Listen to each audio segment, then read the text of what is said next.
bringing it to them all day. You know what's up? Welcome to Birdland. Win or lose, we bringing it to you always. You know what's up? Welcome to Birdland. Orange or black, we rebuild the pack. No matter where we at, you know we coming back. Section 336, we on this, so tune in. You know what's up? Welcome to Birdland. Yeah, welcome to Birdland. You know what's up? Welcome to Birdland. Now, here come the boys from Section 336.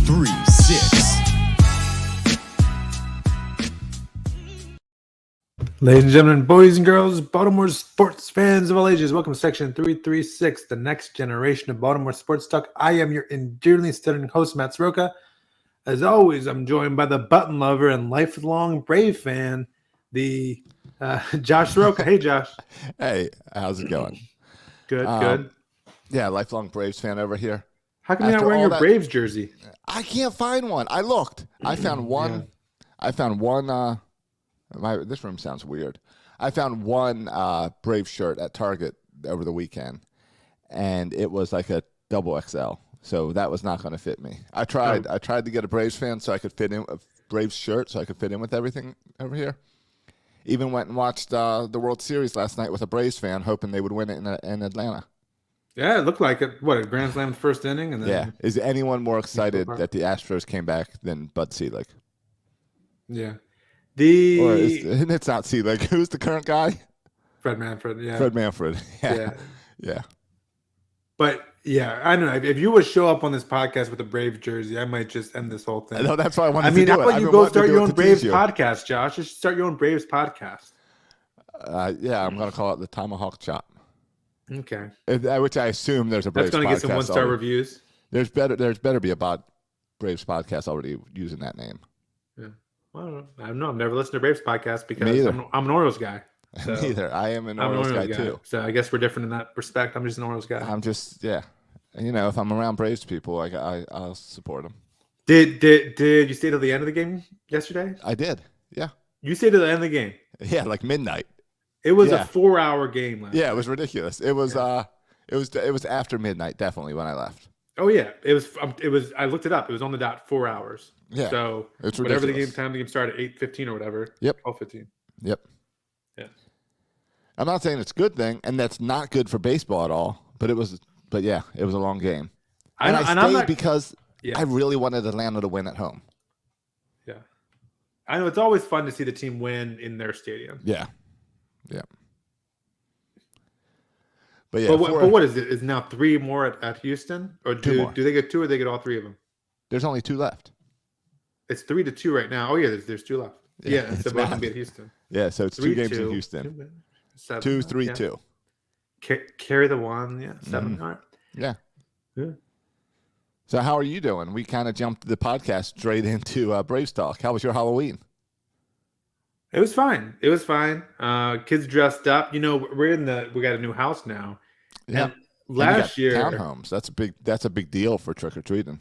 Yes. In the farmhouse last year, we had to go to a different neighborhood to go trick or treating, and everyone on the Eastern Shore knows Northbrook is the neighborhood to go to. So just all of the Eastern Shore goes to one neighborhood called Northbrook, and that's where everyone on the Eastern Shore does their trick or treating. Okay. Is that the rich neighborhood or just a lot of houses? Yeah, both. Okay. Yes. To both those. But this year, since we live in the townhouse, it's amazing. We walked 2 streets and we're good. You know, we hit, a little, did the circle around our house and went up 1 street and we're good. Because there's we hit like 70 houses just like in 2 streets. I know. Because these houses are so packed in together. That's good. Yeah, it was a good time. That's good. Yeah, Saz was a race car driver. The zany Burt Rohde, he came over as well. Oh, what was he dressed up as? I don't know, Josh. He was dressed up as... Was he in costume? Yeah, him and Laura were... Of course they are.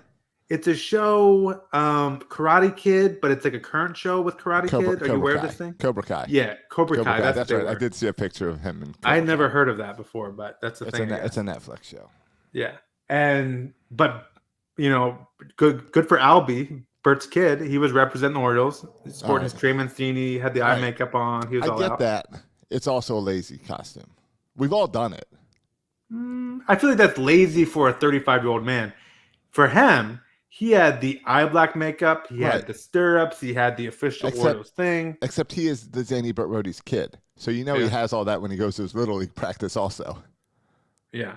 Oh, well, I mean, I think we spent a total of maybe $10 on costumes for our kids. I'll tell you what, I went over to the X's and walked around trick-or-treating with the kids. Yeah. And Camden is now 7.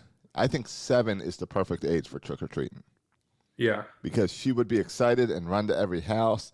And then if she got a full-size candy bar, she would be yelling down the street. They're giving out full-size candy bars here. Yeah. Like it's the greatest thing in the world. So I think 7 is the perfect age for trick-or-treating. Yeah, I think that's about right. We had we had to split up a little bit because Silas and Albie were up there running to every house. Right. And Faye, of course, can't keep up at all. So we had like 2 little sections going on there. But yeah, I think you're right, 7. There was some also I saw on Facebook, residents of Centerville, some neighborhood shaming at the older kids going out trick-or-treating, which is always frowned upon.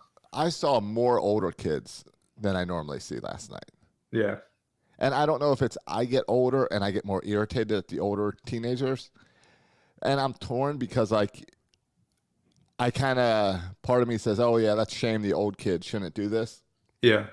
But then the part of me is like, I'd rather them come out and trick-or-treat and be kids than some party and getting drunk. Yeah, yeah. Like, I think about my own high school as Eastern Shore. And exactly. I'd rather than be trick-or-treating than doing something else. Right. High night. schoolers get in so much trouble and do so many stupid things. I would much rather them go trick-or-treating. Yeah. Also, age is a tricky thing because you'll see a kid who looks like he's 20 who's really 12. Like, age can trick you. You got to be careful with that. Here's what it is. Here's what I determined last night where I was like, oh, you're too old. Costume. Facial hair. You see? Yeah, I don't know. If you have natural facial hair, I feel like you shouldn't be doing that. But Josh, I teach freshmen who have better beards than me, so I don't know. All right. Why do I not remember kids in my class having beards when I was in high school? I mean, because you had a strict beard rule in high school. No, I don't think so. And I went to a small school. Yeah. But I don't remember knowing high schoolers with beards when I was in high school. I know. And you got freshmen with beards. Yeah. It's true. I don't recall it either. It's got to be like like the chemicals we're putting in our foods or something, right? The HMOs in the it's got to be like all the chemicals they spray on the vegetables. Yeah. Or all the fast food, whatever they put in the fast food. Yeah, I guess so. I mean, we've known for a while, right, that kids are just kind of in America. Sometimes the kids grow up just bigger. Because all the chemicals put in food, and so maybe the beard is part of that too. I think it is. It's the same chemicals that are making these giant tomatoes are making kids grow beards. Yeah, it's possible. So you can't even kick a walk in with a beard. It could be 12 years old. You just never know that anymore. That's a good point. Yeah, good point. So you got to be careful with the age stuff. But no, I don't care. It's better than what else you're gonna do. Yeah, I don't care. Though I also saw a whole lot of parents dressed up, and I don't know how I feel about that. Yeah, I felt when walking around, I saw a lot of parents dressed up too. I felt a little bit like crap. Maybe I should have dressed up. We didn't dress up at all. Does your neighborhood do the adult treats? My neighborhood does a whole lot of adult treats. Yeah, they do. We got the phrase is boozed. We got boozed, and we're supposed to pass on the booze to someone else, or they leave something at your door. No, I feel like not quite half, but a good amount of the homes we went to get candy. They also had Jell-O shots or syringes filled with something, or beer cans, or margarita machines. Lots of alcohol for a Sunday night in a quiet neighborhood. Yeah, I was walking around with a beer can as well, just to fit in. So, but did you bring it from your home or did you trick or treat it? No, I brought it from my home. Like I feel like. I think you're onto something, Josh. Maybe they should have like adult trick or treating like you can show up at the house. That's what I'm saying. That's what they have. Oh, I didn't see any of that. Yeah, like they have a table at the house for kids and a table at the house for adults. Oh, I didn't know adults that, but that's a great idea. And get the alcohol. Yeah, I like that. Yeah, no, that was all in this neighborhood. No, we had a neighborhood party on Saturday night that was for kids and adults, but then on Sunday it was. But I did feel a little left out because I didn't dress up. And maybe I should have. Oh, yeah, because you and Emily traditionally do twin costumes Yeah, but that's or couple costumes, not twin costumes. right. But that was before kids when we go to Halloween parties, Right. and Exactly. now we don't When do that life so was much fun. anymore. Yeah. Yeah. But no, it was good. It was good. But Emily hasn't gotten you into the family costume yet? No, I was expecting some kind of Frozen themed family like, costume. Like you get to be Olaf. No, but it turned out that Faye was Elsa because she's obsessed with Frozen. Right. And we just found a race car outfit on like a giveaway website. One of those websites that give stuff away, Facebook giveaway or whatever. And so Sass didn't really care what he wanted. Didn't care what he was. Candy.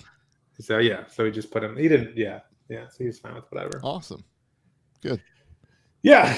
Your wife texted me today. Oh yeah, why? Apparently, there's some more manly duties that needs to be done around your house that she needs me to take care of next month or in a few weeks. Well, that's surprising because usually, if it's a manly duty, the father-in-law comes over. So maybe the father-in-law must be busy. Exactly. So she has to text you. So I guess Florida. Father-in-law is pretty busy, so had to reach out to me. Yeah, she didn't even ask me. I didn't even get a text about it. I think she knows best. She doesn't even bother to ask me anymore. Right. Yeah, so I'll be helping her out in a few weeks. When we were first married, she used to ask me to do these things, and then I would just say I would do them, but never do them until the father-in-law came over. Now she doesn't even ask me anymore, so that's nice. Yeah, she knows. She's learned her lesson. Yeah, that's So, yeah, it's weird. It's weird the Ravens having a bye this week. I felt like it came like early or something. I don't know what it is. Maybe it's just the whole year. Maybe it's the fact that it's unbelievable that it's already November. But the Ravens having a bye, it seems crazy that we're already like a good chunk into the season. Yeah, I mean, it doesn't feel like many other teams have had byes. I guess. I think this is the second bye week. The second bye week, based on my fantasy football adjustments. Yeah. Don't get me started with my fantasy football. Derrick Henry. My man. How about that guy for the Jets? Yeah. 405 yards. Ravens now in first place thanks to the Jets. Well, and I don't want to get into my gambling and how degenerate gambling and how I'm losing all my money. But this week I was like, look at all these backup quarterbacks. Let me back up the Vikings. Let me. I thought maybe Baker Mayfield. Baker Mayfield, he did start. So I was all on Baker Mayfield because he's starting. And then let me get this Jets backup quarterback. But like these backups all played well, and the backups all won. I was like, I guess I think of it from the Ravens' perspective, where can you imagine if we played a game like, okay, so the Cowboys and Vikings line was, 3 points. The Vikings were 3-point favorites. Right. And that was when Dak Prescott was supposed to start. When it was announced that Cooper Rush, this guy you never heard of, Cooper Rush, was going to start, the line moved to 4.5. The backup start came in, and it just moved to 1.5. I was like, whoa. Dak Prescott's a really good quarterback. You bring in the backup, the line only moves to 1.5? Can you imagine if that was the Ravens? If the Ravens were 3-point underdogs, and you take out Lamar Jackson? We're like a 10-point underdog at that point. Right. But it's not true for other teams, I guess. No, we've watched the Ravens. This team is 100% about Lamar Jackson. Yeah. Everything with this team is Lamar. But it's amazing that, and you saw the same thing happen with the Saints, where Jameis Winston went down, and who knows who, that guy from Denver came in and played, Simeon or whatever, played really well. These backups played really well, and you assume a backup comes in, it's done, it's over. But no, this week the backups played well, and I'm happy that it felt like a win for the Ravens because the Browns lost and Cincinnati lost. Yeah, bumped us in the first place. Yeah. And so we come out of the bye, and let's see. I'm curious because I don't know if the Ravens are good or not. So I'm curious to see. I had a good, when you're talking betting, I had a good bet on this weekend. I only played one bet, and I did a big parlay. Okay. And as long as the Chiefs win tonight, I'll win it. Yeah. Okay. Just money line? Money line, yeah. That's my new thing. The point spread screws me all the time. Yeah. So I only bet money line. Well, I mean, I guess you stayed away from the Cincinnati game then, huh? The Cincinnati game scared me. I don't know why, because they're clearly better than the Jets. It might have been the fact that I always count on Joe Flacco, and the Jets picked up Joe Flacco last week. We didn't even play, but yeah. I know he didn't play. But still, for some reason, I kept looking at that game, and that game scared me. So I went with all the favorites. I went with the Bills, the Rams, the Chiefs. the Broncos, that Bills game and the was a little bit Seahawks. scary too. Yeah. Yeah. And I do say I'm in a survivor pool, and I love the Bengals upset because I was down to 55 people in my survivor pool, and that knocked out 29 people. So more than half the people got knocked out in that game. Yeah, that's what happens. Yeah. This is the time of the year where we just talk about whatever because there's only a little bit of Orioles news to talk about. Yeah, I got a couple World Series thoughts. Besides the 4-hour games, which are, I mean, think about that. You go watch a Lord of the Rings movie and still have time left over. The 4 hours is done, but I'm gonna let that go.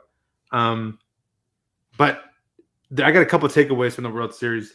The first comment I want to make is there's been a lot made of the starting pitching and kind of how starting pitchers don't pitch very much. And I'm not sure if this is because I think there's something here about we talked a lot about it throughout the season, begin the season, how pitching is going to be a real big problem for these teams come September, October because of last year. They're just not going to be used to pitching. The Braves had a guy make his major league debut starting a World Series game. Yeah, I know. It's just insane. It's ridiculous. Well, and you look at even the and I find all this encouraging for the Orioles, by the way. I find all this encouraging for the Orioles because I keep on thinking that for the Orioles to be competitive in the AL East, they need to have the perfect team. But if you look at someone like, if you look at the Braves, as far as their starting pitching, right? Because that's the biggest weakness of the Orioles, the starting pitching. The Braves have one pitcher in like the top 15 of F4 of Fangraphs WAR, and that's Charlie Morton, who they signed as a free agent, who we've got to talk about today for a 1-year, $15 million deal. Yeah, we'll come back to him and his impressive feat.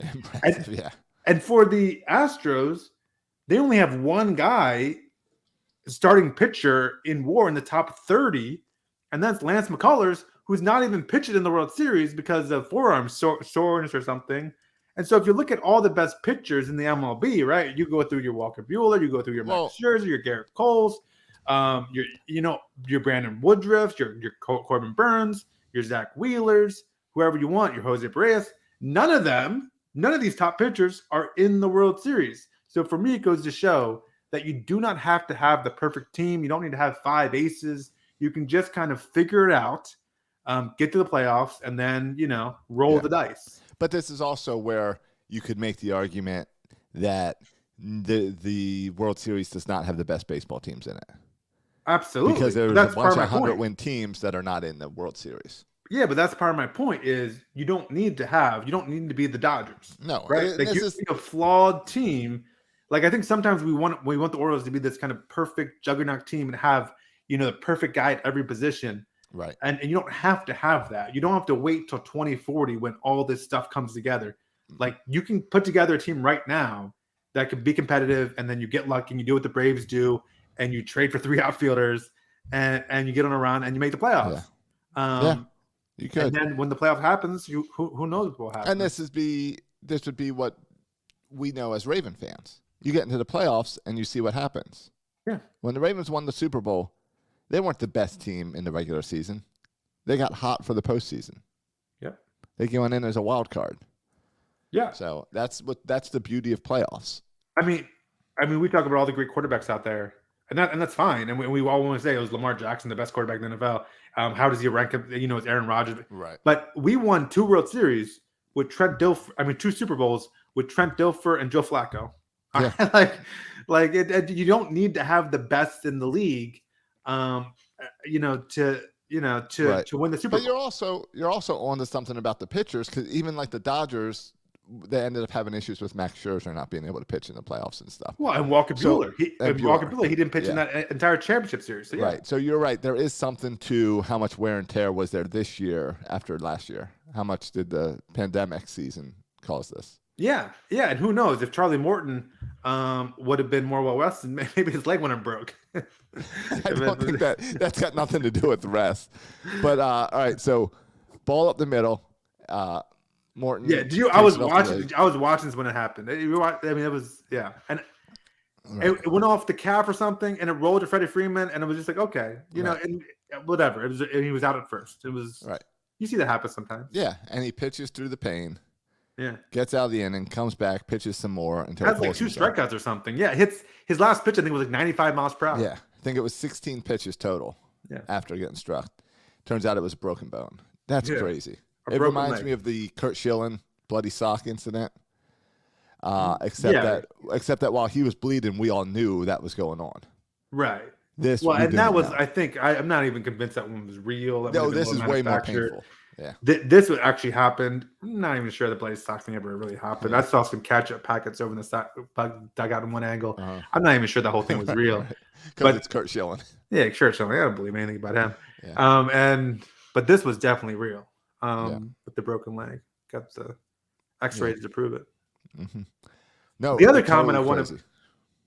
That was crazy. The other comment, and that was just I forget what else happened in that game. That was just a crazy game. But the other thing I want to mention, again, I always watch the World Series, think about the Orioles, think about these two teams. If you look at the payrolls, Houston Astros are up there. I mean, they're number 4th in baseball this past year in payroll. But if you look at the Braves, I mean, they're number 12 in payroll this year, with with their total payroll being $147 million. I think that's like 12th in payroll. I think that's a good kind of marker to shoot for. And you see other teams in that range, like the Giants and the Blue Jays, and the Cardinals. And I feel like that's where the Orioles should be as far as payroll. If they can be in that 10 to 14 range in payroll when we're actually competitive again, I feel pretty good about that. So that's what I think we should be shooting for. Yeah. I mean, that sounds great. And you're right. All of this is great examples of the Orioles, and that it gives hope for the Orioles. I think some of these awards also give hope for the Orioles that we'll get to. Yeah. I'm excited as an Oriole fan when I see teams like this in the playoffs. You see, World Series ratings all were up this year too. I think they're down. I saw they were down. I thought I saw they were up. No, I thought they were down. I know Game 1 was down big time, but I don't know. You can look that up. But there's also, like, make no mistake about it, there is a direct correlation between payroll and wins, right? Like, if you look at the top, 15 teams, take out the Cubs and Nationals, who just blew up in the midway of the season. Almost every team, with the exception of the Mets, the Angels, and the Padres, all the other teams are over 500. And if you look at teams kind of in the bottom, like 17 down, the only team with a winning record are the Mariners and the Rays. So there is, like, the exception is the Rays, and this year the Mariners. The rule is if you're in the bottom half as far as salary goes, you're not going to be over 500, right? You're going to be a below average team. So, like, you have to spend money. And occasionally you'll be the Mariners, who didn't make the playoffs this year, but they were the exception because they were over 500 despite having a low payroll. And the Rays are always the exception. Yeah. And the Athletics are usually the exception too, even though they never really win the World Series. But you have to be in kind of that upper half of payroll if you really want to be competitive. And so I feel like the Orioles, whether it's this offseason or next offseason, they need to start moving that direction. Yeah, I totally agree. I think that sounds good. You're right. World Series ratings are down, or they're low, but they're up from last year. Where last year was like the lowest ever. They're at least above that. All right, fine. So, and the 4-hour games ending that doesn't past help. midnight Cannot help. At least on the East Coast. I've been able to watch one game to the end. I usually watch like the 6th inning or 7th inning, and then I'll listen to the rest on the radio. But I'll usually fall asleep in like the 8th inning as I'm listening to it. I only stayed up because I was at a friend's house. Yeah, I think I stayed up on Saturday night or Friday night was the only one. I wanted a little of that Braves magic. I missed that as an Orioles fan. Yeah. So the other note about payroll, I was looking at payroll numbers a little bit. The Orioles had the second to last lowest payroll this year, which is not surprising. They spent $53 million on payroll. Only the Indians were lower. That's the Guardians. The surprising part is that we weren't the lowest. Yeah, $50 million. But what we were the lowest in, the only reason we weren't the lowest is because of Chris Davis. What we were the lowest in is if you break it down by 26-man payroll. All right, so just look at the 26 men on your roster and track how much they made this year. Okay, that makes sense. Their 26-man payroll this year was $13 million, which means like the players are averaging $500,000. Yeah, that's less than like your star on another team. Yeah, and that's the lowest in baseball. I mean, the Pirates were at 16 million, and the Marlins were at 16 million, and then the next lowest. So you have the Orioles at 13, the Pirates and Marlins at 16, and then the next lowest was the Indians at 35. Or I'm sorry, no, the Rangers at 24, and then the Mariners 35. But it was, and for comparison's sake, we spent $13 million on our 26-man payroll. The Dodgers spent $174 million. The Yankees on the 26-man roster, not the 40-man, not the minors, just their 26-man roster, spent $141 million. The Mets spent $154 million. The Astros spent $147. The Red Sox $142 million. The Phillies $145 million. So like we spent $13 million on our roster, and that's the number to me. That's forget the overall salary because that includes. I think that might include Alex Cobb this past year. That definitely included Chris Davis. But as far as what we're paying the extra players on our team, lowest in baseball, $13 million. $150 million less than the Dodgers, and $110 million, a lot less than a lot of these other teams who are competitive teams. Which makes sense because we have no one under contract. Literally, that we have is arbitration. Yeah, we really have no one. Literally, we have zero players. If we asked all players under contract to show up at the game, there would be no one there. That is correct. No one's currently under contract. It's really weird. Yeah. But again, that's something to bring hope for the offseason. Yep. The other thing, just one more note about the World Series, and then I'll be done talking about the World Series. We get to some awards, is we get to watch Carlos Correa play every day. There was a little bit of a kerfuffle on Twitter today with Orioles Twitter talking about signing Carlos Correa. I guess like there was this fight.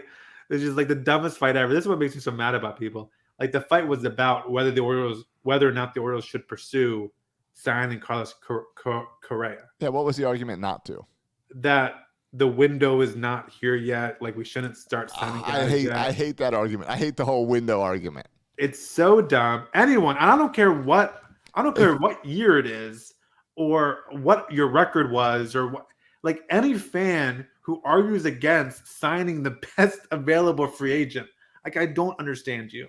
When you sign Carlos Correa, it doesn't matter who's on your team. Your window instantly opens. Yeah. When you add a player like that, you always have an opportunity.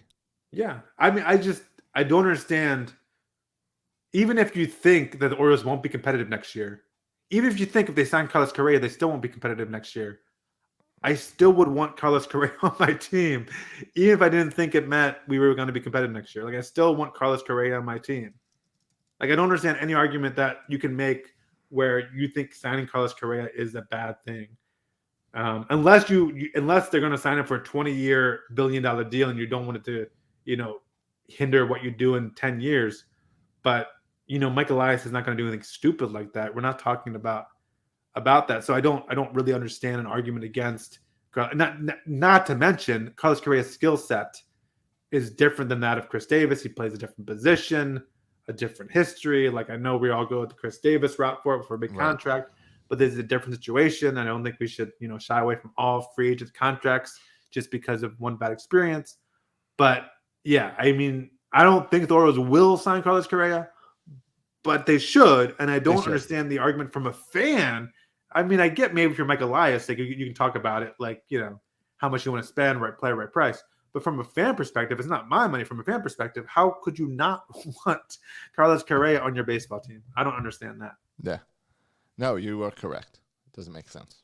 So the fact that it's controversial is just so annoying. But there is this group of Oriole fans, right, who tick me off because they think that they want to perpetually fill the team with young players. And I feel like they're more concerned with having a bunch of top 100 prospects than they are with having a playoff team. Because I don't care about top 100 prospects unless they equate to a competitive playoff baseball team. That's the only scenario where I care about top 100. And I would rather have 0 top 100s and a playoff team than 100 top 100s and no playoff baseball. And show team. me one baseball team that's completely full of top 100 prospects. It's impossible. It doesn't work that way. Right. Even top 100 prospects is a gamble. Right.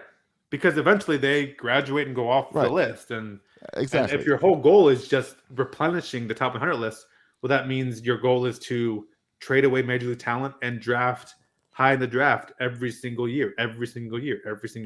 And it's also like, no team has ever won anything with all their prospects.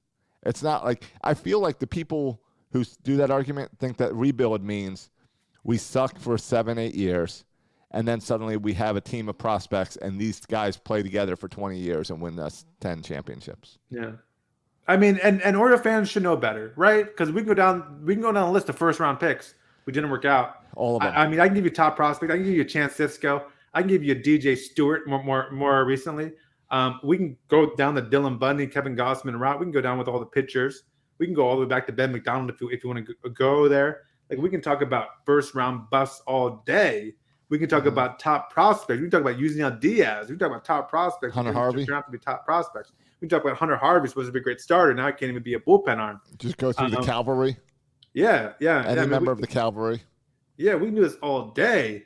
I mean, the Orioles should know better. Orioles fans should know better than to put all their eggs. And you can say, well, this is a new regime. This is the Mike Elias regime. No. Well, how about Mike Elias 2 years ago drafting a guy who hasn't even seen the field because of, stuff related to COVID-19 and heart issues? Now, listen, that's not Mike Elias' fault. That's not the player's fault. But that's evidence that, stuff happens. When you draft a guy and it's 4 years to the time that they made in the majors, in those 4 years, crazy stuff can happen. Unfortunate stuff can happen. And for everything to go right through all those years is almost just as surprising as when everything goes wrong for that prospect. I think it's not people focused on a new regime, as you said, but I think it's new young fans that their entire childhood they've seen, the Orioles suck. Yeah. Because when the Orioles were good for that little bit, not too long ago, these kids were still kids. Yeah. And I think they don't understand. There's a whole generation now that doesn't understand, that didn't even go through the 14 years of crap that we had to go through. I mean, even look at a guy like Matt Wieters, right? Like Matt Wieters, who had a nice career with the Orioles, and even after the Orioles with the Braves and they ended up with the Cardinals, I think. Even him though, he was touted to be, Mauer with power, Jesus and cleats, whatever you want. He never lived up to the hype of his prospect ranking. Yeah. And so I know Adley Rutschman's a can't miss prospect, but right. But you want to wonder, But and honestly, I think he's going to be great. But who else we got on this? Grayson Rodriguez. He's been great. I watched Dylan Bundy go through the minors with a 0 ERA. He pitched an ERA of 0. There was no one more dominant in the minors than Dylan Bundy. So don't give me with this Grayson Rodriguez's AA numbers. DL Hall. I'm as big of a DL Hall guy as anybody. I saw Baseball America or something came out with rankings, and they said that in our minor league system, DL Hall has our best fastball and curveball of anyone in our system, and we got some good pitchers in our system. But he ended last year on the IL, and you're talking about pitchers and injuries. You mentioned Hunter Harvey. Pitchers get hurt all the time. Yep. You mentioned Dylan Bundy. Pitchers get hurt all the time. And so none of these are guarantees. These are all question marks. And so I don't even know how we started down this road.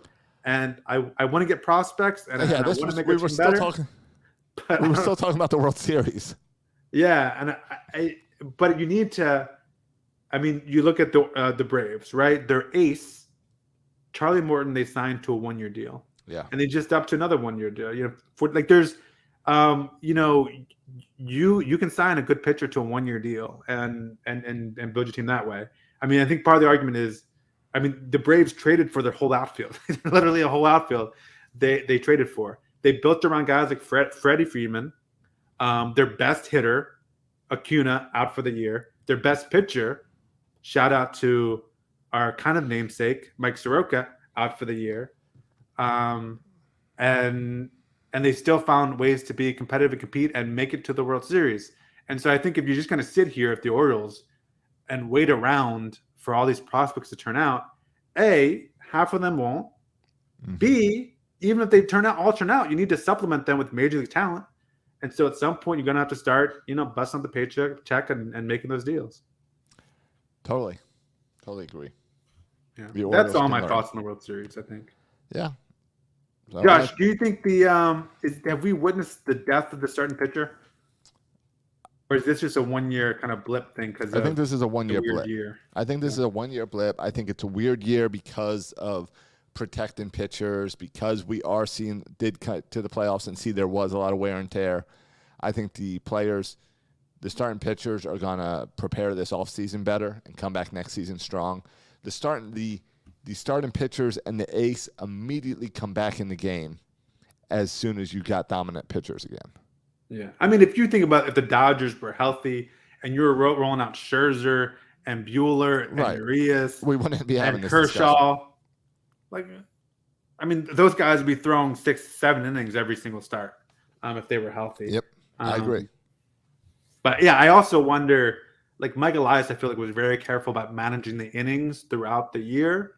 And then you saw at the end of the year, even the Orioles, right? You saw them shut down Matt Harvey. You saw the Orioles at the end of the year kind of shutting down guys, because they were reaching their pitch limit and stuff, and there's no reason to push it. And so, I wonder next year if you're going to still be careful with those guys, and maybe just teams need to learn to be careful with their pitchers in the beginning of the season and middle of the season, so you have them there healthy for the end of the season. I don't know. Yeah, we'll see. Yeah, not too concerned. All right. You're not going to write I feel like every reporter has written an article about how this is terrible for baseball, the death of the starting pitcher. No, I don't have time to write articles anymore. Oh, yeah. I'm more concerned about the 4-hour games than I am about the pitchers. The 4 hours game. The fact that kids cannot stay up to see the end of a World Series game is a bigger issue about the future of the game. Yeah. Or and I'm kids, I don't know. I'm a dad with kids, and I can't do it either. What time does the Super Bowl start? The Super Bowl has the most commercials of any football game. Yeah. It's the longest of any football game. Yeah. What time does the Super Bowl start? Do you know? I don't know. I guess it starts around 8 o'clock, I would guess. No. It starts at 6:30. 6:30 Eastern time. Yeah. And I bet it's right around 4 hours with all those commercials. Yeah. But guess what? How many kids do you know that stay up and watch the entire Super Bowl? All of them. All of them. Yeah. Baseball needs to correct this. Yeah. And baseball games need to start at 6:30. And that's one game, right? It's not 7 games. If the World Series was one game, I could probably even stay up for midnight for one game. All right, but you know what you got to do? Games 4, 5, 6, and 7 need to be early games. Because what do you want to see? What do you want kids to see? You want to see the trophy lifted. Yeah. You want to see the confetti. You want to see the celebration, the excitement. That's how you get kids. If you want to get kids in Atlanta excited about Braves baseball, let them witness their team winning the championship. Yeah, and I guess my bigger issue is I wish games would start earlier, but my bigger issue is in game 1, I just looked it up. It was 4 hours and 6 minutes. It's game 1. A Super Bowl is not going to be that long, and the Super Bowl has literally has a concert at halftime, and the Super Bowl is not 4 hours and 6 minutes. What are we talking about here? They need to pick up the pace of play. They need a freaking pitch clock and pick up the pace of play. That's what they need. Yeah, the Super Bowl averages 3.5 hours plus a 30-minute half show built in. Yeah, so 4 hours with a concert. Yeah. Baseball over 4 hours, no concert. Right. But how do you fix that? How do you make baseball shorter? Pitch clock? Pitch clock is one thing. Don't we have a pitch clock? You don't have, no, but it's not enforced. And you don't, especially in the playoffs. And you don't have to have, remember that there was that rule. Josh, watch the game. Remember that there was that rule. I think this is still really a rule. Maybe this is not a rule. I believe this is a rule of baseball where if it's not a foul ball, the hitter has to stay in the box. Yes. I thought that was a rule. that the hitter, unless if it's a foul ball, he can step out. But for a ball or strike, he has to stay in the batter's box. I don't know. That's not. If that's a rule, that is not enforced anywhere. I'm saying, but I'm pretty sure that's a rule. But now every time a pitcher throws, you have some adjustments of the batter. You got the pitcher, wiping his head, looking in, shaking out. Like it's just so long between every pitch. And this is in like the first, second inning. Like in the major league, in like a normal regular season game, you see this happening a little bit in the 7th, 8th inning. Like it slows down a little bit. Right. I mean, yesterday's first and second innings was like 2 hours, just the first 2 innings. It was. But it's also, it's because of the death of the starting pitching in this World Series, which means it's partly that, yeah. It's partly that, and then it's more, the fact that more pitchers coming in, yeah. You got more pitchers because of that, and every inning, every pitcher, everything makes a difference. I know. It's The pressure's all racking huge up. momentum. So, yeah, you shorten those games by getting a pitcher in there that can go 6 innings, 7 innings. That's how you shorten the game. And you give him a pitch clock. All right, yeah, the pitch clock would help too, and I like the stay in the box, but they don't enforce that. And if you want to make it longer for playoffs, you can make it 15 seconds for the regular season and extend it to 20 seconds for the playoffs, whatever. Do it. And have the hitter stay in the box and, all of that, and start the games earlier. Yeah. And I feel like this is old man whiny stuff. No, but seriously, it's the reason I'm not watching the whole game. And it's not old man whiny stuff. We want, as much as anyone, we want young people to find this game and love baseball the way we did. Yeah. We want your son, we want Silas to be able to fall in love with baseball the way you did. Yeah. Which means watching the whole game, especially when the World Series. It's true. How many kids, I don't know, like my size is too young at 4, but how many, I don't know if Albie is watching. I mean, how many 10 or 11 or 12-year-olds on school nights are like, no, like, sorry, you got to go to bed. You can't stay up till midnight on a school night. What are you talking about? In my life, I've fallen asleep to thousands of Oriole games. Yes, especially West Coast games. Right, that's fine. That's acceptable for West Coast games. It's what happens. It's part of growing up as a kid is falling asleep with the radio. Yeah. But whenever there's a big game, we would get to stay up late. And you'd force yourself to stay up late. Yeah. To get through that game. You kind of mentally prepare yourself that tonight's going to be an 11, midnight night. Yeah. Right. If the Orioles are in the World Series, your 4-year-old's getting a Red Bull. Yeah. I mean, it's because that might never happen again in their life. Yeah. I feel for Braves fans with kids that are having to keep them up till 12:30, 1 a.m. Yep. I don't know what you do. I mean, we're taking the week off school, whatever. I don't know. Right. Yesterday, you had the sugar high of Halloween. You could probably keep your kid up. Yeah. But yeah, it's not ideal. Or hope for like Friday, schools were canceled here. Josh, did you hear about that? Not my high school, but my kids' school was canceled. I heard. It rained a little bit, and you guys got out of school. Yeah, we had flooding, Josh. Significant floodage. All right. Yeah, flooding. Sure. Yeah. Well, for the record, I went to school but my son's school was canceled. I did see Annapolis got flooded. I did see that. I don't understand why you can't go to school in the rain, but I did see some flooding. Yeah, I don't know why in Arnold. Yeah, there was no flooding in Arnold. Like I've been to school while it rains hard. It's okay. Yeah. All right. Hey, you want to get some Orioles awards? Yes. Please, some rewards. Do you have some rewards for us? Some rewards for the Orioles on their great year. And I have one other note about an Orioles pitcher I want to mention. Okay. Good. Because I got some questions about these awards. Okay. Well, the baseball world was shocked when Trey Mancini was announced as comeback player of the year. Yeah. All right. We all knew that was coming. That one was projected in February. Yes. Surprising no one. Yeah, and well-deserved. But did you like that Cedric Mullins also got nominated for comeback player? I enjoyed that one. Yeah, Josh, what are your thoughts?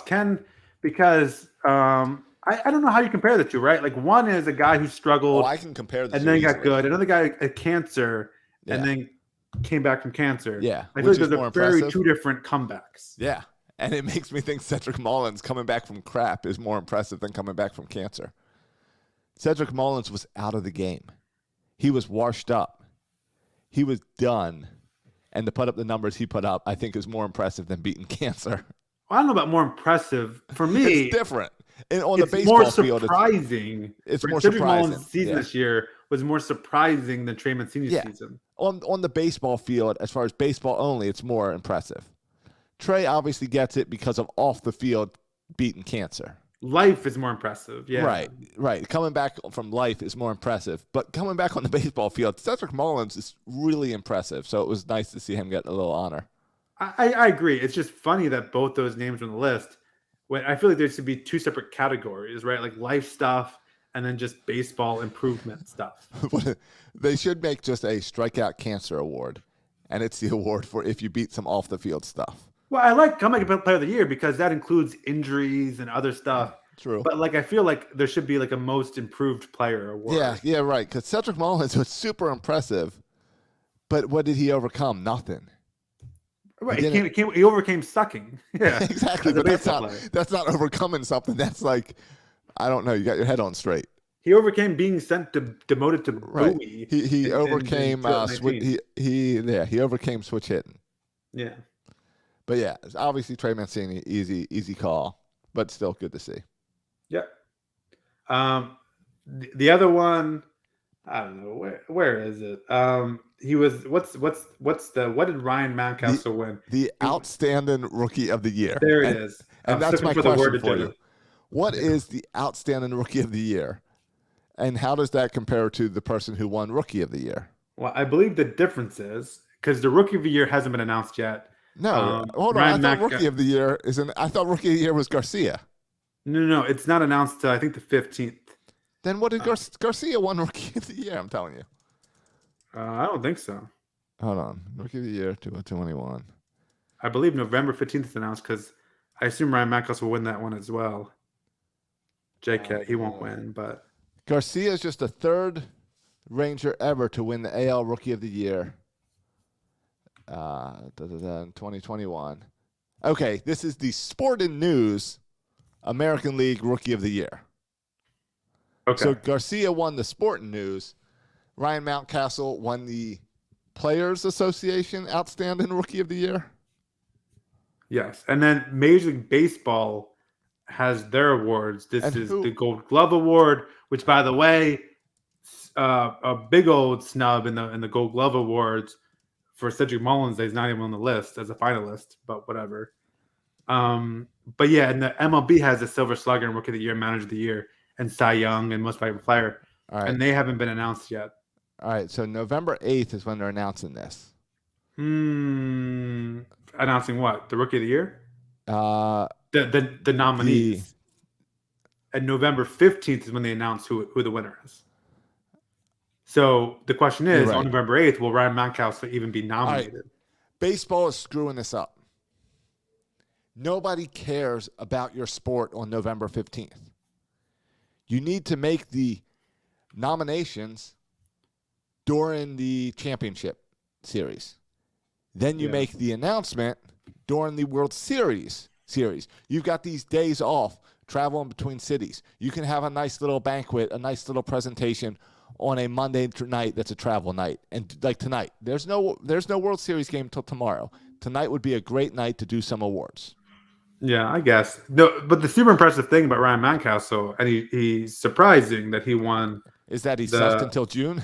AL Outstanding Rookie. Yeah, and because, these nerds are like, he's a first baseman and some below left fielder. He can't win. And he has average base running skills. He can't win. Yeah, he's a DH. Yeah. And he's an Oriole getting recognized outside of Baltimore. Yeah. That's a big deal. Yeah, but the reason he was recognized is because he wasn't voted on by the writers. He was voted on by the other players. So I think in some ways, more respectful. Yeah, in some ways, like, of course, Rookie of the Year is like the big one because it's, from baseball. Mm-hmm. But in some respects, it's kind of cooler to be announced by your teammate, your colleagues, the other players, as the best rookie in all of baseball. This is cooler than the Sport News report. Oh yeah, I don't even know what that Sporting News is. I don't even know what that is. It's just a newspaper, right? Or the AP, whatever. Well, this is way cooler than reporters. Yeah, I put it up there with the Bebbies. Like, what are we talking about here? Let's I'll wait for the legit ones. But the baseball one is the MLBPA. Yeah, November 15th. Yeah, but the MLBPA, the Players Association, announced him Ryan Mountcastle. It's a cool honor for him. But yeah, also Cedric Mullins being snubbed is outrageous. As not even a nominee, a finalist for the center field Gold Glove. But baseball doesn't have a comeback player of the year. Right. There's no This award for is that. the only comeback player of the year award. Right. They got the Gold Glove. They got the Rookie of the Year, Manager of The the Year, Silver Slugger, Silver Manager of the Sluggers. Year. So and most what valuable baseball is doing is basically every other day they're unveiling an award.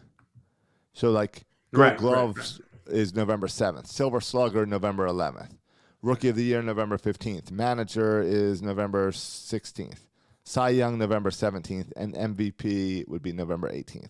So they're doing like awards week. Right. I guess that's what you can do when you own a TV station. Yeah, and there's, I mean, I think they're trying to get right through the off season, and so this is a way to at least bridge yourself, hopefully, to close to December, which is when you get the winter crazy. meetings and stuff. Which is which I get on a normal year, but it's crazy that they're going to hand out the MVP award, and then like 13 days later, it might shut down. Yeah. With the CBA. Yeah. So it's getting a little crazy.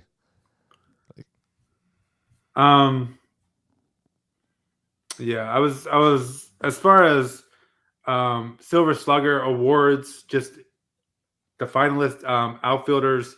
Cedric Mullins did make the finalist for Silver Slugger, so that's another. He's the only guy that kind of is on those lists. And Ryan Mountcastle, I assume, maybe will be a finalist for Rookie of the Year, though I know he's not expected to win it. It would be a shocker if he won it. And I don't think it'd be even a surprise if he didn't make the finalist list. But Cedric Mullins is on the finalist list for Silver Slugger for outfield, so hopefully he makes it. He's on there with Teoscar Hernandez and Aaron Judge. So cool to see him on there. Yeah. Let's see. Yeah. The other, just one final note I want to make about the Orioles, and then that's all I got. There was an article on Rock's blog that it just surprised me a little bit. I wasn't expecting. That he got COVID and got married? That one? To someone 14 years younger than him? Is that the one that surprised you? No, the one that's titled, that sounds like an interesting article I should read. Yeah, that's an interesting article from last week, I think. Okay. All right, Nevins. No. Collins. Where are you going with this? No? Bellinger winning the award. No. All right. Then you got me. Which article was surprising you? Here's the headline. Orioles confident in Wells as closer. Now, and one of the opening lines of that article says, among the few safe projections for the 2020 season is naming Wells the closer. He gets the initial save chances. And that was just a little surprising to me, because I didn't think that was like set in stone as a done deal. Like, he was in the Rule 5, he was a starting pitcher. Mm-hmm. And we moved him to the bullpen for obvious reasons. You don't want to expose him as a starting pitcher. He never pitched above AA or whatever. Right. And so you move him to the bullpen where you can protect him a little more. And he thrived in that role. But I thought the Orioles would have been, like, I didn't know, but I thought maybe they would try him out back as a starting pitcher. He has options this year. You can put him back into AAA, have him start every fifth day, see if you want to work that out since we're in such dire need of starting pitching. But this article made it sound like, no, it's a done deal. He will be the closer going into next season, which I'm not. Like, if that was the end result. I'm not against it. Yeah, I'm not against it either. I was just a little surprised that was such a done deal. I'm not against it. It's one of those exciting things to see a Rule 5 guy kind of work out, and like that the Orioles feel like they've got a spot where they have confidence in him in this role and that he can thrive in this role. Well, and goodness knows our bullpen could use the help. Right, and I think it's also kind of the state of baseball that the bullpen is just as important as your starting pitching, and it's hard to get a guy you can count on that back end of the bullpen. So if they think Wells can be that guy, then why mess with a good thing? Yeah, I mean, our two most consistent bullpen guys, and by our two most consistent bullpen guys, another way to say that is our only two consistent bullpen arms this season were Cole Saucer and Tyler Wells. And so, I mean, it's interesting, though, that they take a starting pitcher, they put him in the bullpen, and we see this happen before. Like, this was Jason Garcia a few years ago. This is TJ McFarland. Like, a lot of these guys are starters. We put them in our bullpen, and then you kind of hide them there. But one of the great stories last year is you watched Tyler Wells pitch. You didn't need to hide him anymore because he turned out to be really good. I would argue he was even better than, now I just forgot his name, the guy we lost to the Marlins in the Rule 5, who I was mad about. Now I don't remember his name. Pop? Yeah, Zach Pop. Thank you. I was mad about Zach Pop, but Tyler Wells had a much better year than Zach Pop had over there with Miami. And so this is good and exciting, but I don't know. I didn't know if they were going to try him back as a starter, but I guess he is now a back end. I don't know about closer because I don't know how much, Brandon Hyde is a closer kind of guy, but he is a back end of the rotation bullpen. Rock is saying closer. Cool. Yeah, so, I would say high leverage guy, high leverage back end. I like the idea of a high leverage guy. I like that. Yeah. And Tyler Wells seems like the kind of guy who's good in tight spots. Like he's gutsy. Yeah, and he can throw the ball hard, and that's what you want there. Yeah. So I'm for that. I like the idea that we can start to pencil in a few guys in these rotations or in the roster. If we can pencil in Mountcastle, we can pencil in Wells, we can pencil in Mullins and Hayes. I like the idea of starting to pencil in these guys on a team that has a whole lot of holes and a whole lot of needs. Yeah. Yeah. And so, the idea of Tyler Wells not being sent back to AAA to see him develop as a starting pitcher, I think is a good thing. I like to see him stay in the majors. I want him, and we need some help there in the bullpen. I'm really curious to see how we address our bullpen needs because, and I don't know, honestly, I don't know what's there in the minors. It doesn't seem like much is there in the minors, but you never know. Because the thing about the bullpen is, like Tyler Wells, starter to pitcher, Dean Kramer, Jorge Lopez, all these guys are going to turn into be pretty good bullpen guys when you really find out they can't stick as starters. That's what we found out this year with Jorge Lopez. I think Dean Kramer might be next on that list if it's not going to work out. He could move to the bullpen and be a good arm in the bullpen. So I think that's kind of the next thing to see happen as these starters fail, which one of them turn into kind of good bullpen arms. Yeah, I think that's interesting. I also like the idea of – I'm just thinking more about this Wells as the closer now that you've presented it. And I like the idea – I didn't present it. Rakubaka presented it. Yeah, but you presented it to me because I didn't read the article. Okay. I like the idea. Headlines. I like the idea of we could send him to the minors and try to develop him as a starter, but we know that he's got the stuff that he can get through one inning of baseball, that he can get 3 outs. Yeah, he's done it. Yeah. That we know he can do this, so let's let him do what he can do. I like the idea of not having to develop a guy and instead using him where he's at. Yep. And not trying to teach him new tricks. Yep. Because goodness knows we need help in the back of the bullpen. Yeah. But we've also seen lots of times where we try to develop players and it doesn't work. Yeah. So why not let him do what he does? Yeah. Yep. Why you need to think of that bullpen? You think, and you think of back when we were good, back in those years when we were good, 14 and stuff. You think about Darren O'Day and Zach Britton at the back in that bullpen. Right. And Darren O'Day was the guy. Darren O'Day, there was literally no pitcher you wanted in those years with the bases loaded. There's no almost Darren O'Day would just get the bases loaded on purpose, just so he can pitch with the bases loaded and be that clutch with the bases loaded. Yeah. I never had more confidence in a guy with the bases loaded than Darren O'Day to get out of it, and Zach Britton was elite. So you need, it's important, especially in the AL East when there's always power. Yeah, and what we're seeing from the playoffs, you can't have enough good bullpen arms, and so this is a good thing. So the Orioles lost a game for not using their good bullpen arm, leaving Britton in that bullpen. Yeah, I don't know. Are you? I don't know what you're trying to say about. Are you just taking shots at Buck Showalter? I'm not taking shots at Buck Showalter. I'm not upset with Buck Showalter about that. Are you taking shots at former Orioles starting pitchers who signed big contracts and there was no one nice in the clubhouse, but he's just going to pitch very well? Are you taking shots at that? Baltimore. Yeah. He's just such a nice guy, though. I know, so nice guy. Nice guy. Let's bring him back. Nice guy. Nice guy. Baltimore. Give me a break. It would have been nice. How many times do we have to bring in a starter just to be disappointed? Yeah, I don't know. I was thinking about this the other day too. This year, coming up, I just remember last year how much was made about Jahmai Jones. Jahmai Jones is not a top 100 prospect. Jahmai Jones can barely sniff our top 30, and he's not a great prospect. he's not. He doesn't have a ceiling of being an all-star major leaguer. Like his ceiling is maybe a platoon infielder.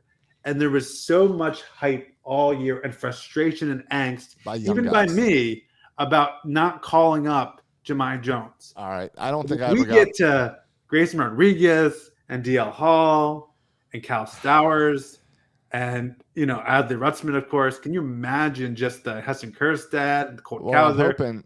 Twitter's going to lose their brains if these guys aren't caught up immediately. Some of those guys better start the season with the Orioles. At least one of them, yeah. I am proud that I never got on the Jahmai Jones train. Yeah, I don't think that train. I'm still okay. I don't think it's with being on that train. Okay, really, even though it hasn't left the station. Yeah. Okay. I'm okay waiting for that. All right, you can get there. You can get there. I'll stick to the trains that are moving. I hope he gets some playing time this year. I hope not, because that would mean we didn't sign Correa. Oh no, I want him to play. I want him when Mateo gets hurt at second. I want him stepping up. All right. We'll see how it goes. Yeah. All right. I think that covers all the Orioles news this week, right? I mean, it's November 1st, and we had a little bit of Orioles news to talk about. Be excited. Yeah, I know. I don't know what we're going to do next week. Next week we might have to bring in the what ifs. Next week might be our what if episode. All right. That takes a little. Actually, no. Let's do what if episode over Thanksgiving. Okay. Because we can be together for that. We can get the Zandy Burt Rhodey involved in that, and that's going to take a little bit of prep. All right. So I'm going to plan that. Okay. The whatever week after at Thanksgiving will be what if. Yeah, that takes some prep work. Yeah.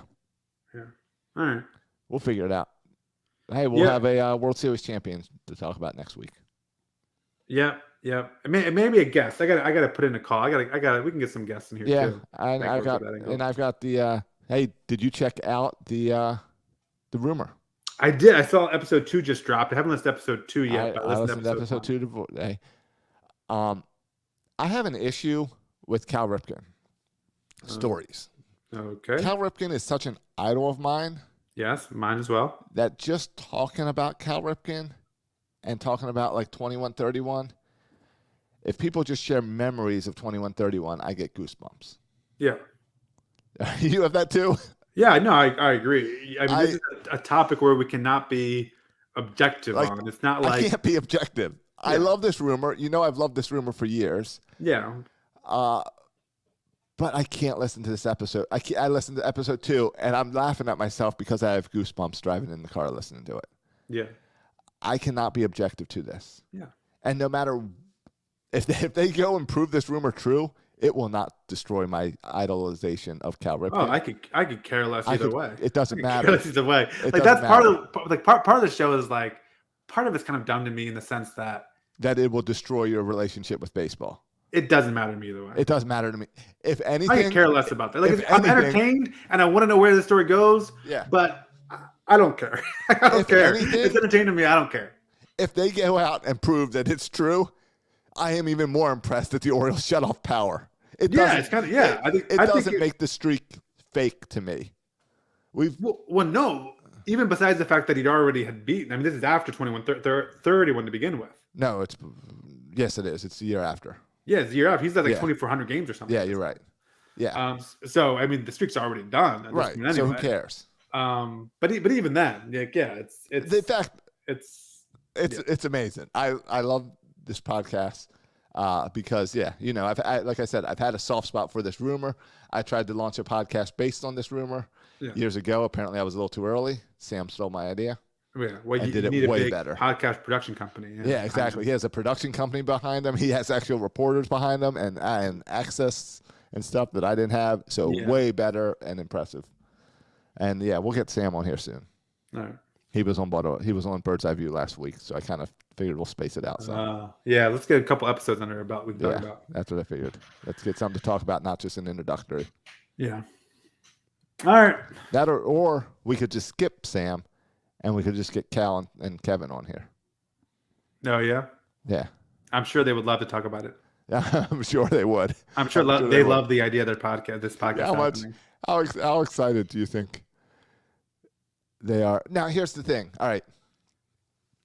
Cal got divorced, 2 years ago? 3 years ago? Oh, I have no idea. A while ago. Okay. You know, he's with like the Annapolis Judge or something now. Right. I have zero information about Cal Ripken's love life currently. Look, So, Cal, here's what I'm gonna say. Cal's kids are grown. Yes, they're all grown up. Yeah, the old boys played at Norfolk. Yeah. If this is a it was true in 2016 rumor, he was divorced. if this is a true rumor, and I was Cal, I would want to go on to the podcast and talk about it. I would want to go on and say, yeah, Kelly cheated on me with Kevin Costner. Yeah. I would want to go out there and put the truth out there right now. Despite my golden boy image, this doesn't. If this came out as all true, and Cal came on and sat down and said, "Yeah, this is true. This is what happened that night. I caught Kevin. I got in a fight with him. I was too emotionally drained, so I called the Orioles. I didn't want them to cut the power. They did that without me knowing. If he came out and did all that, it would make me like Cal even more. It wouldn't hurt his good boy image. It would be more like he was a scorned lover that was hurt. So I'm like, go out there and tell your story, Cal. You're divorced. You're not. Why protect her?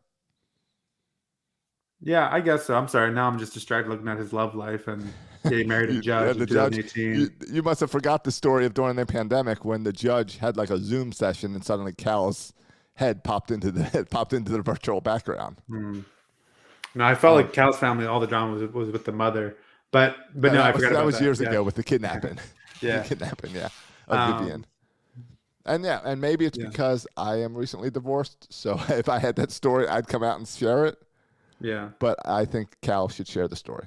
Unless it's in the paperwork, divorce paperwork that he's not allowed to talk about it. Not allowed to talk about me on a podcast? Why would anyone have that? Why would anyone put that in the paperwork? Some people do, Josh. You never know. All right, let's get out of here. Next week's show. Yeah. Get Cal on here, Josh. We'll talk about it. All right, sounds good. We'll break some news. Make some calls. You know who will break the news. I know how we find out the news, and we can one up Sam. Yeah. Let's give Billy a call. Okay, Billy on speed dial. Let's let Billy share the story. Yeah, I mean, Billy and brothers know, as we know, brothers know. Yep. All their brothers' business. So exactly. Billy would know. That's the angle. We're a brothers podcast. Yeah, it's time to. And I feel like we could get Billy on here to talk about like the World Series, just baseball in general. And then we just say, and kind of grease him up a little bit and sneak in some questions. Brother to brother. Yeah, just sneak those in. It's like, man, we'll just go. Yeah, so it'll be something like, man, I recently got divorced. I mean, and it sucks and all, but I'm sure that when Cal caught Kevin in with Kelly, you were saying they should get divorced too, right? Yeah. And we'll just sneak it in like that. Or just like share, like, hey, you got to just share crazy stories. We just take crazy stories of kind of wives and spouses we had and see if he has any stories to share. My favorite movie is Dancing with Wolves. What is your favorite Kevin Costner movie? Yeah. Questions like that. Yeah. What are your thoughts, Kevin Costner? Yeah, get to talk about Kevin. Yeah. Well, okay, we'll work on that. Right. Keep Billy on here, Josh, so we can get this conversation. We'll work it out. Yeah. All right. That's it. You got anything else, Josh, for the good of the cause? I think I'm good. Maybe we'll bring back some ball bag next week. All right, get some updates next week. Yeah. Oh, yeah. No PlayStation. Thursday update, boys and girls. Yeah. All right. Well, check us out, guys, on iTunes. Write us a 5-star review on iTunes. We appreciate it. If you all do that for us, you can follow the show on Facebook and Instagram and Twitter at Section36 Show for all our updates. You can follow me on Twitter at Section336. You can follow Josh on Twitter at Josh Roca. All right. Thanks for listening, boys and girls. As always, go O's and go Ravens.